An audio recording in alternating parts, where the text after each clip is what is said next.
Ini emang pakai 24 panel. jam? Enggak, jadi panel ini semua otomatis. Otomatis. Jadi ini ada timernya. Timernya berapa?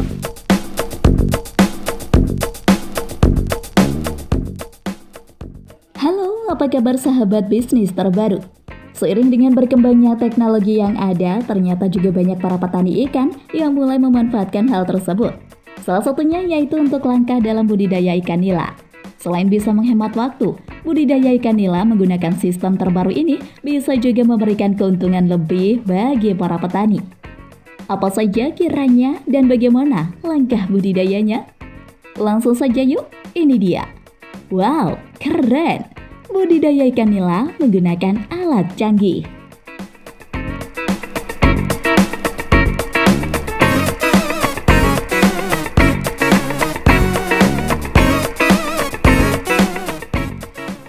Mempersiapkan lahan.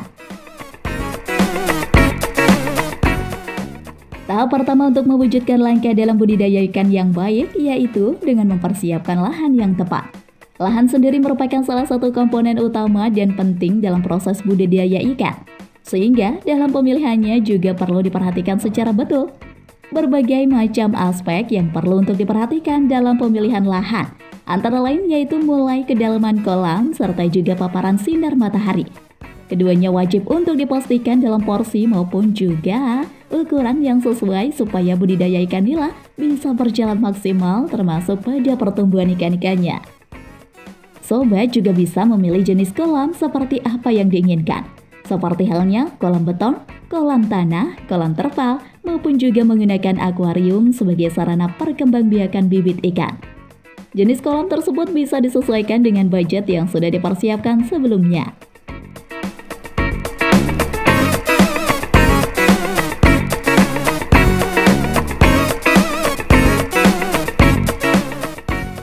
Mempersiapkan bibit ikan.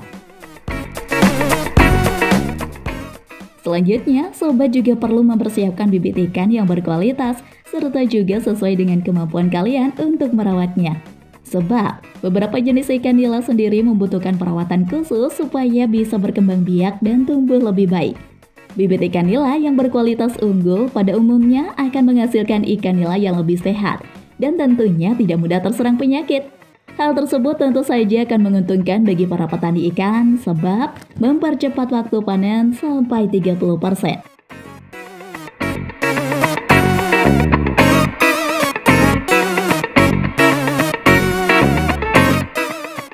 Menebarkan bibit sesuai luas kolam. Jika sudah selesai, kolam siap dan bibit berkualitas telah dipilih. Kini sudah saatnya sobat menaburkan bibitnya dengan jumlahnya sesuai dengan besaran kolam dan mempertimbangkan kepadatannya. Tetapi sebelumnya, letakkan terlebih dahulu bibit ikan nila pada air dengan kondisi suhu yang sama dengan air kolam. Hal itu dilakukan oleh petani ikan sebagai proses adaptasi ikan nila sebelum masuk ke dalam kolam. Sebab masing-masing kolam mempunyai kadar oksigen yang berbeda-beda sehingga dengan begitu, maka ikan nila juga membutuhkan waktu untuk beradaptasi dengan lingkungan baru. Langkah ini dapat membuat pertumbuhan menjadi lebih baik, serta karena dapat mengurangi tingkat risiko stres pada ikan.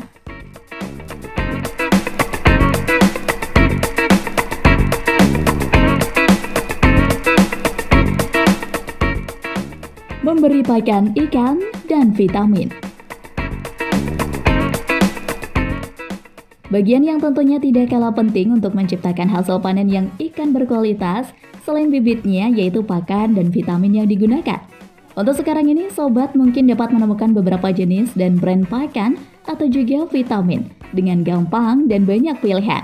Namun tidak semuanya berkualitas dan mempunyai kandungan yang baik. Maka dari itu, memilih pakan ikan serta juga vitamin yang tepat dengan kandungan gizi lengkap menjadi salah satu hal penting yang tak boleh dilewatkan. Tidak hanya itu, jangan lupa untuk memberikan takaran pakan serta juga vitamin yang sesuai.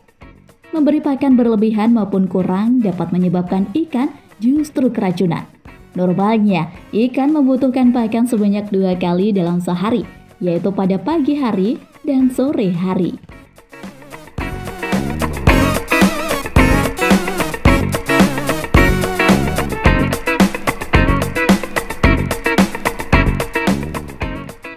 Memastikan suhu. Suhu air secara tidak langsung dapat mempengaruhi pertumbuhan ikan. Maka dari itu, sobat perlu menetapkan suhu air yang tepat sekitar 25 hingga 30 derajat Celcius. Seperti yang telah dilakukan dan dikatakan sebelumnya, budidaya ikan tidak hanya berfokus pada ikan, pakan, dan vitamin saja. Namun, perlu mengelola air kolam dengan baik agar tetap pada suhu yang normal dan selalu bersih. Hindari membiarkan air tanpa dibersihkan atau tidak diganti sejak awal karena hal ini dapat mempengaruhi proses pertumbuhan ikan serta kualitas nantinya saat dipanen. Jika Anda menyukai video ini, silahkan klik like dan subscribe untuk mendapatkan video bisnis terbaru dari kami.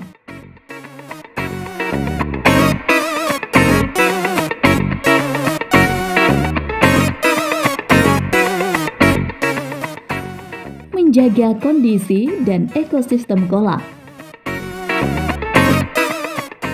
Dalam pelaksanaannya terdapat faktor terbesar yang dapat menggagalkan proses budidaya ikan, yaitu hama yang menjadi sumber penyakit bagi ikan.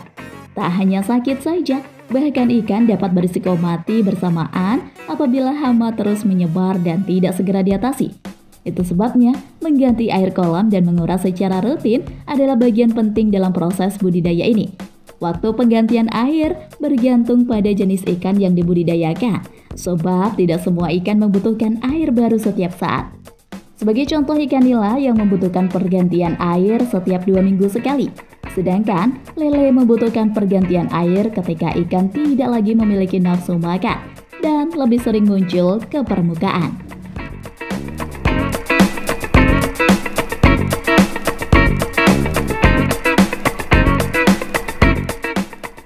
Proses panen. Jika seluruh proses di atas telah diterapkan dengan benar, maka langkah terakhir dari cara budidaya ikan yang baik adalah proses panen ikan. Tentu saja, untuk melakukannya ada 2 hal yang harus diperhatikan dan tidak bisa dilakukan begitu saja. Pertama, pastikan syarat panen ikan yaitu usia dan bobot sudah memenuhi standar panen. Kedua, sesuai jumlah yang dipanen dengan kebutuhan pasar.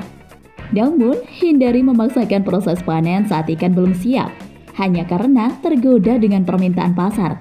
Sebab ikan yang belum siap panen memiliki kondisi yang belum maksimal dalam hal ukuran serta bobot yang masih terlalu kecil.